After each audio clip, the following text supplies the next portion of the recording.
the city. At first sight, it looked pretty. We used to share the same love for grey. Through the blanket of clouds, it wasn't easy. Und damit herzlich willkommen zur RPG-Vorschau im Oktober. Ich bin die Eisenseele und freue mich darauf, euch meine Rollenspiel-Highlights des Oktobers vorzustellen.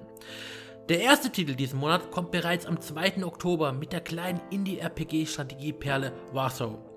Dabei spielt man auf Seiten der polnischen Resistance den Warschauer Aufstand von 1944 wieder.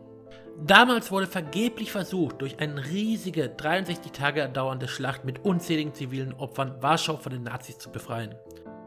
Auch im Spiel hat man nun 63 Tage Zeit, um in einem Mix aus XCOM und Darkest Dungeon die deutsche Besatzungsmacht aus Warschau zu vertreiben. Die Kämpfe laufen dabei wie im Fantasy-Vorbild ab. Die polnischen Widerstandskämpfer und die deutschen Soldaten stehen sich in einer 2D-Ansicht gegenüber und führen rundenweise Angriffe aus. Und wie in XCOM 2 baut man unter Zeitdruck seine Einheiten auf, geht auf Missionen, um die Invasoren zurückzudrängen und muss mit knappen Ressourcen haushalten.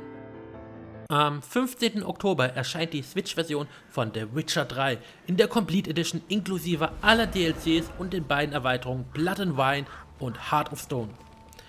Zwar sieht die Version nicht so beeindruckend aus wie die ursprünglich erschienene Version aus dem Jahre 2015 für die Xbox One, PS4 und PC, und schon die Version hat damals eine große Grafikkontroverse bezüglich des Downscalings der Grafik vom Zaun gebrochen. Allerdings überzeugt die Version für die Nintendo-Konsole durch die Tatsache, dass diese Version mobil ist und somit überall gespielt werden kann. Wer also nicht genug von Geralt von Riva bekommen kann und ihn immer und überall auf Monsterjagd begleiten möchte oder einfach Witcher 3 verpasst hat, weil man nur im Besitz einer Switch ist, sollte zugreifen. Alle anderen spielen Probe. Einen Tag nach der Switcher kommt auch schon das nächste Highlight für die Switch, und zwar von Game Freak. Die Macher der Pokémon-Spiele bringen nun etwa einen Monat vor der neuesten Generation der niedlichen Taschenmonster mit Little Town Hero eine neue Marke für Nintendos Hybrid-Konsole auf den Markt. Statt eine riesige Welt zu erkunden, beschränkt man sich auf ein kleines Dörfchen, das regelmäßig von Monstern überfallen wird. Statt nun blindlings auf die Monster einzukloppen, muss man strategisch vorgehen. Dabei müssen Ideen, die dem Helden im Laufe des Kampfes kommen, im richtigen Moment mit den Schwächen des Monsters kombiniert werden. Wenn man nun auch noch auf die Hilfe von Dorfbewohnern zurückgreift, kann man die Gegner zurückschlagen.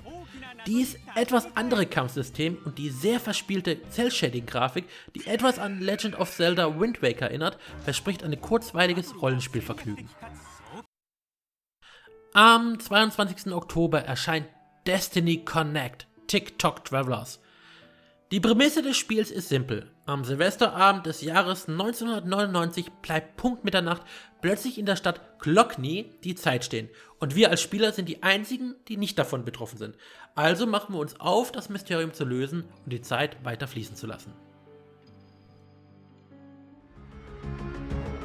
Welcome to the edge of the galaxy, the frontier of space. Den Abschluss diesen Monat macht 4 Tage vor meinem Geburtstag das von mir sehnlichst erwartete Spiel The Outer Worlds. Also ein persönliches Geburtstagsgeschenk sozusagen. Zum einen wird es von Obsidian Entertainment entwickelt, die mit Spielen wie Star Wars Knights of the Old Republic, Alpha Protocol oder Pillars of Eternity bewiesen haben, dass sie tolle Storys und Charaktere schreiben können. Zum anderen soll es sich spielerisch an das von mir geliebte Fallout New Vegas orientieren, was übrigens auch von Obsidian war, und eine Story bieten, die mich an typische Space Cowboys Geschichten wie Firefly erinnert. Ich bin auf jeden Fall auf diesen Titel schon extrem gehypt. Und das waren meine Empfehlungen für diesen Oktober. Wenn ihr auch vorhabt, einen dieser Titel zu spielen, oder wenn ihr für mich eine Rollenspielempfehlung habt, die mir unters Radar gefallen ist, dann lasst es mich doch in den Kommentaren wissen. Und wenn ihr die Vorschau für November oder eines meiner anderen Projekte, ich denke mal, es wird sicher irgendwas zu The Outer Worlds kommen, dann vergesst nicht, den Kanal zu abonnieren. Und wir sehen, hören und spielen uns dann. Bis zum nächsten Mal.